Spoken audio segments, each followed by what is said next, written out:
প্রতিদিন সকালে রান্নাঘরে আমরা যে গ্যাস সিলিন্ডার ব্যবহার করি তা আজ আমাদের জীবনে এক অত্যন্ত গুরুত্বপূর্ণ অংশ হয়ে উঠেছে। সকালের চা থেকে রাতের খাবার পর্যন্ত প্রায় প্রতিটি বাড়ির রান্না এই লাল সিলিন্ডারের উপরে নির্ভর করে চলে। কিন্তু তোমরা কি কখনো একবারও ভেবে দেখেছো এই সিলিন্ডারের ভেতরে থাকা গ্যাস আসলে কিভাবে তৈরি হয়, আর এত দীর্ঘ পথ পাড়ি দিয়ে এটি আমাদের বাড়িতে পৌঁছায় কিভাবে? বেশিরভাগ মানুষ শুধু সিলিন্ডার অর্ডার করে, চুলার সাথে সংযোগ করে দেয় এবং রান্না শুরু করে দেয়, কিন্তু এর পেছনে রয়েছে একটি দীর্ঘ এবং বেশ আকর্ষণীয় প্রক্রিয়া। তাহলে চলো আজ আমরা এই লাল সিলিন্ডারের পুরো গল্পটা শুরু থেকে সহজভাবে বুঝে নিই। প্রথমে জেনে নিই এলপিজি আসলে কি। দেখো, এলপিজির পূর্ণরূপ হচ্ছে লিকুইফাইড পেট্রোলিয়াম গ্যাস। নামটা বড় হলেও বিষয়টা বোঝা কঠিন নয়। আসলে এলপিজি কোনো একক গ্যাস নয়, এটি হচ্ছে দুই ধরনের গ্যাসের মিশ্রণ, প্রোপেন এবং বিউটেন। সাধারণ তাপমাত্রায় এই দুইটি গ্যাস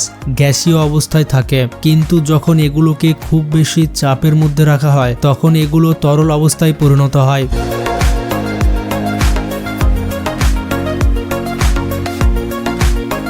এই কারণে আমাদের বাড়িতে যে সিলিন্ডার আসে তার ভেতরে গ্যাস তরল আকারে থাকে, আর যখন আমরা রেগুলেটর চালু করি তখন সেই তরল গ্যাস আবার গ্যাসে রূপান্তরিত হয়ে পাইপের মাধ্যমে চুলায় পৌঁছে যায় এবং চুলা জ্বলে ওঠে। এখন প্রশ্ন হলো, এই গ্যাস তৈরি হয় কিভাবে? মূলত এলপিজি তৈরির দুইটি প্রধান উপায় রয়েছে। প্রথমটি হচ্ছে কাঁচা তেল বা ক্রুড অয়েল রিফাইনিং, আর দ্বিতীয়টি হচ্ছে ন্যাচারাল গ্যাসের প্রক্রিয়াজাতকরণ। প্রথমে ক্রুড অয়েল রিফাইনিং নিয়ে কথা বলি। মাটির নিচ থেকে যখন কাঁচা তেল উত্তোলন করা হয় তখন সেটিকে সরাসরি ব্যবহার করা যায় না, তাই এটিকে বড় বড় রিফাইনারিতে পাঠানো হয়। সেখানে বিভিন্ন প্রক্রিয়ার মাধ্যমে তা বিশুদ্ধ করা হয়, এটাকেই রিফাইনিং বলা হয়। এই প্রক্রিয়ায় কাঁচা তেলকে খুবই উচ্চ তাপমাত্রায় গরম করা হয় এবং তারপর ধাপে ধাপে ঠান্ডা করা হয়। এই পুরো প্রক্রিয়ায় petrol, diesel, kerosene, aviation fuel সহ বিভিন্ন উপাদান আলাদা হয়ে বের হয়। এর পাশাপাশি একটি গ্যাসীয় মিশ্রণও তৈরি হয় যেখানে প্রোপেন এবং বিউটেন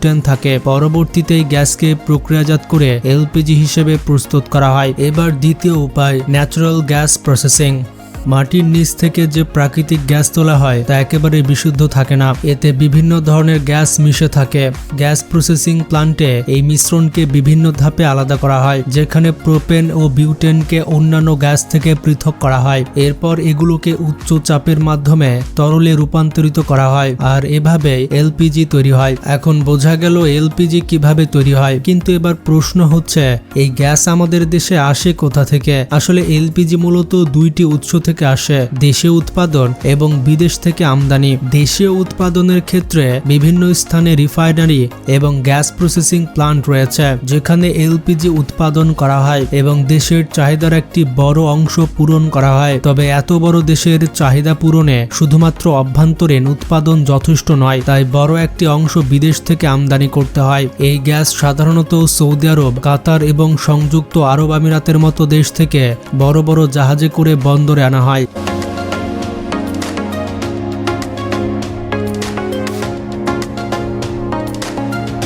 এখন গ্যাস তৈরি হয়েছে এবং দেশেও পৌঁছে গেছে, কিন্তু আসল প্রশ্ন হচ্ছে এটি আমাদের বাড়িতে পৌঁছায় কিভাবে? এই পুরো যাত্রাটা একটি সুসংগঠিত সাপ্লাই সিস্টেমের মাধ্যমে সম্পন্ন হয়, যা চারটি প্রধান ধাপে বিভক্ত। প্রথম ধাপটি হচ্ছে রিফাইনারি বা ইম্পোর্ট টার্মিনাল। এখানে গ্যাস তৈরি করা হয় বা বিদেশ থেকে আসা জাহাজ থেকে নামানো হয়। এরপর এটি বড় বড় স্টোরেজ ট্যাঙ্কে সংরক্ষণ করা হয়। দ্বিতীয় ধাপ হচ্ছে বটলিং প্লান্ট। এখানে এই গ্যাসকে আমাদের পরিচিত লাল রঙের সিলিন্ডারে ভরা হয়। মেশিনের মাধ্যমে প্রতিটি সিলিন্ডারে নির্দিষ্ট পরিমাণ গ্যাস ভর্তি করা হয় এবং নিরাপত্তা নিশ্চিত করতে ভালোভাবে পরীক্ষা করা হয়। তৃতীয় ধাপ হচ্ছে ডিস্ট্রিবিউশন। ভরা সিলিন্ডারগুলো বড় বড় ট্রাকে করে বিভিন্ন শহর এবং এলাকার গ্যাস এজেন্সিগুলোর কাছে পাঠানো হয়।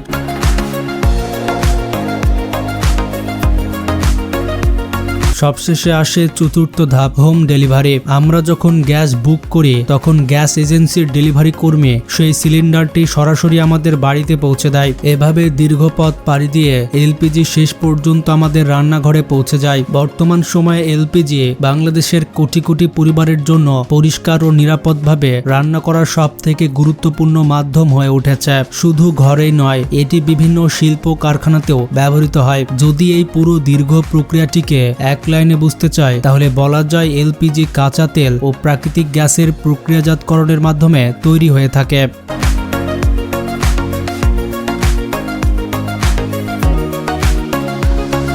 এরপর একটি রিফাইনারি থেকে বটলিং প্লান্ট, সেখান থেকে গ্যাস এজেন্সি এবং শেষ পর্যন্ত আমাদের বাড়িতে পৌঁছে যায়। অর্থাৎ একটি সাধারণ দেখতে গ্যাস সিলিন্ডার আসলে একটি দীর্ঘ ও জটিল প্রক্রিয়ার ফল। তবে এখানে আরেকটি প্রশ্ন মাথায় আসে, বিশ্ব যখন ধীরে ধীরে নতুন নতুন শক্তির উৎসের দিকে এগিয়ে যাচ্ছে, তখন ভবিষ্যতেও কি এই গ্যাস সিলিন্ডার আমাদের রান্নাঘরের অংশ হয়ে থাকবে, নাকি নতুন কোনো প্রযুক্তি এর জায়গা দখল করে নিবে? বন্ধুরা, ভিডিওটি ভালো লাগলে লাইক দিতে পারেন আর চ্যানেলটি সাবস্ক্রাইব করতে পারেন। ভালো থাকবেন, টেক কেয়ার।